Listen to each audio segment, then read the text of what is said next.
নমস্কাৰ, মই শাহিন সুলতানা। ট্ৰফিৰ স্বপ্ন আধৰুৱা হৈ ৰল। ৰাজস্থানৰ হাতত পৰাস্ত হৈ IPLৰ পৰা বিদায় কোহলি বাহিনীৰ। IPL আহে, IPL যায়, সলনি হৈ যায় দলৰ নাম, জাৰ্চি, অধিনায়ক, মালিক, কিন্তু RCBৰ ভাগ্য সলনি নহল। 17 বছৰৰ পাছতো ভাৰত শ্ৰেষ্ঠৰ খিতাপটো আধৰুৱা হৈ থাকিল কোহলি বাহিনীৰ। দুৰ্দান্ত প্ৰত্যাৱৰ্তনৰে সপোন উজ্জীৱিত কৰি তুলিও ৰয়েল চেলেঞ্জাৰ্ছ বাংগালোৰে শেষত ট্ৰফি জয়ৰ কাষ চাপিব নোৱাৰিলে। ৰাজস্থানৰ ৰয়েলছৰ হাতত এলিমিনেটৰত পৰাস্ত হৈ এইবাৰৰ বাবে IPLৰ যাত্ৰা সামৰিলে বিৰাট বাহিনীয়ে। চলিত IPLৰ মাজভাগত যেতিয়া ক্ৰিকেট অনুৰাগীসকলে প্লে-অফৰ হিচাপ নিকাচ আৰম্ভ কৰিছিল, তেতিয়া RCBক বাদ দিয়ে তেওঁলোকৰ বাজি চলিছিল। কাৰণ বিৰাট কোহলিৰ দলটোৱে 7খন মেচত মাত্ৰ এটা জয়েৰে পইণ্ট তালিকাৰ তলত আছিল।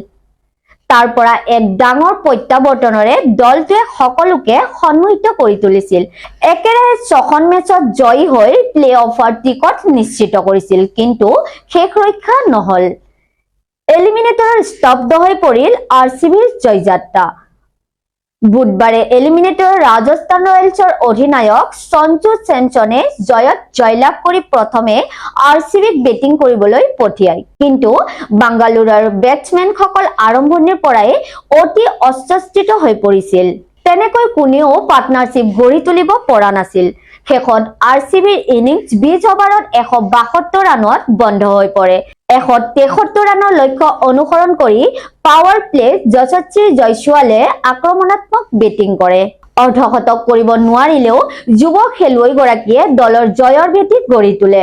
ধাৰাবাহিকভাৱে উইকেট হেৰুৱাই থকাৰ পাছতো ৰাজস্থানৰ ৰান ৰেট লেহেমীয়া নহল। ৰিয়ান পৰাগ আৰু হোৱাইটমেয়াৰে কেইবাটাও আকৰ্ষণীয় শ্বট খেলি আউট হৈ যায়। ৰিয়ানে 37 ৰান কৰে। 19 অভাৰৰ শেষৰ বলটোত 6 মাৰি ৰবমেন পাৱেলে ৰাজস্থানক বিজয়ী কৰে। অহা শুক্ৰবাৰে ছানৰাইজাৰ্ছ হায়দৰাবাদৰ বিৰুদ্ধে পুনৰ কোৱালিফায়াৰত খেলিব সঞ্জু চেমছনৰ দলটোৱে। ইপিনে প্ৰতিবাৰৰ দৰে ট্ৰফিবিহীনভাৱে শেষ হল RCBৰ অভিযান।